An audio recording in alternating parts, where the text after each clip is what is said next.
Netanyahu, both behind closed doors and full frontal, has admitted what his game plan is and has talked about what his game plan is. So when your mainstream media is running around saying, well, Israel has to get rid of Hamas, and how do they do that? They are ignoring the fact that Netanyahu and other government ministers have admitted the truth as to what their aims are.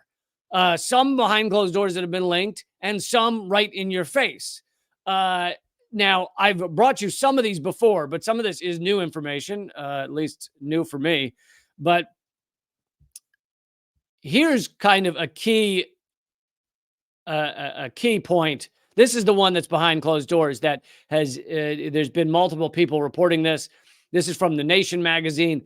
Netanyahu is now quietly, this is not public, shopping around a proposal to, quote unquote, thin out Gaza's population. That means genocide. If you'd say, I'm going to thin out a population, innocents and all, then you're admitting to wanting to commit genocide. A proposal to thin out Gaza's population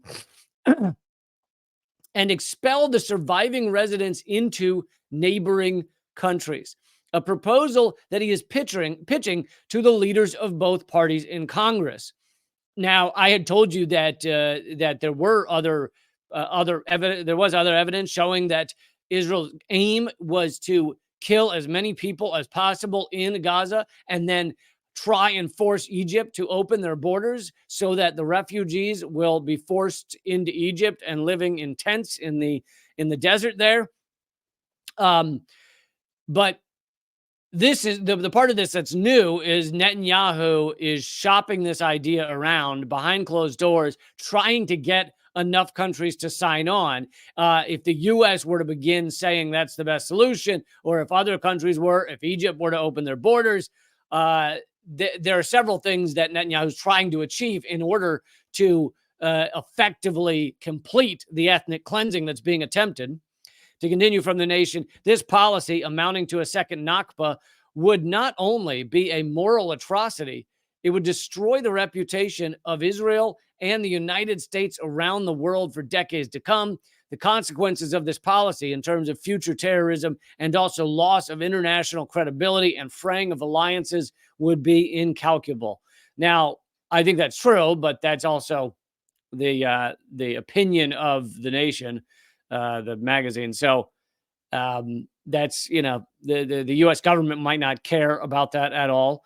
But so again, Netanyahu is running around behind closed doors trying to get nations to sign on to this. Here's from The Guardian, which is a very mainstream outlet these days. Israel's end game is to push Palestinians into Egypt, and the West is cheering it on. And as I've covered before, Israel had been telling people that the safe area to go to is South Gaza. So they were trying to get everyone out of North Gaza, both by killing them and by telling them to leave, telling them to flee south. And millions did. By most counts, it is now nearing 2 million people in South Gaza. And there's only 2.3, well, before these atrocities, there were only 2.3 million in all of Gaza to begin with. Only is a relative term. It's one of the most densely populated areas of the world. But so, and here's from the New York Times as well. Israel quietly pushed for Egypt to admit large numbers of Gazans. The Israeli government has not publicly called for large numbers of Gazans to move to Egypt. Sorry, the Israel government has not publicly, that's the key word, stress the wrong word, has not publicly called for large numbers of Gazans to move to Egypt, but in private, diplomats say it has pushed for just that, augmenting Palestinian fears of a permanent expulsion, which is permanent ethnic cleansing. When you kill and force out an entire population of people simply for who they are, simply for their racial or ethnic background, that is ethnic cleansing. And so behind closed doors, Israel is actively doing this. But when I said some of it is full frontal, let's remember, and I brought you this video as well, Netanyahu, days before October 7th, just days before October 7th, goes in front of the UN, holds up a map of the Middle East that has Palestine completely removed. A map that does not show the West Bank, does not show Gaza, does not show Palestine in any way, no dividing lines, just says Israel everywhere that there is Palestinian territory. So holds up a map for all of the UN and the world to see where Gaza, where Palestinians are wiped out, are ethnically cleansed. And that, maybe I can find that map real quick, but that's, to me, that's a full-on admission of what his aim was. Yeah, here it is. Here's Netanyahu holding up the map. This is just days before.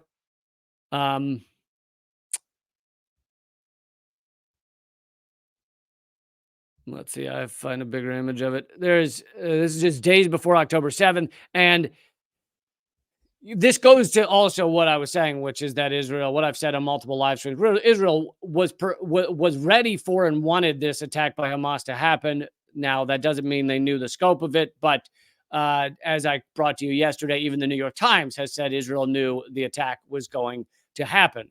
And here is Netanyahu days before the attack holding up a map where Israel is gone. Where Palestine is gone. So and I know it's not very big, so you can't quite see it, but there are no Palestinian deliberation lines or anything on there at all.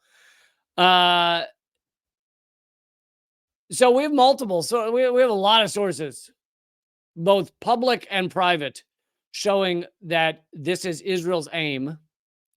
And now I'm going to bring you Stephen Donziger posted this. This is about how Israel is now attacking the south of Gaza, the part where they told people to flee. This is Stephen Donziger, the renowned lawyer, and he's saying, stunning new report from UNICEF documents how Israel is absolutely pulverizing the parts of Gaza where civilians were told to evacuate to avoid the bombing. Forcing civilians to leave home for their quote-unquote safety and then bombing them is shameful. I mean, shameful is about the lightest term you can use for it. Aggressively shameful. It is morally bankrupt. It is monstrous. It is psychopathic. They've told them to move to the south, and now they are bombing the south.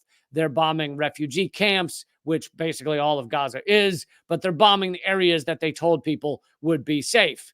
And that's because that is their aim. Their aim is to kill or push out everyone in Gaza. So how do you do that? Well, you bomb an area, you tell them to go to another area, then you bomb that area. That is their goal. That is their aim. It's called genocide, folks. And if this doesn't fit the definition, then nothing does.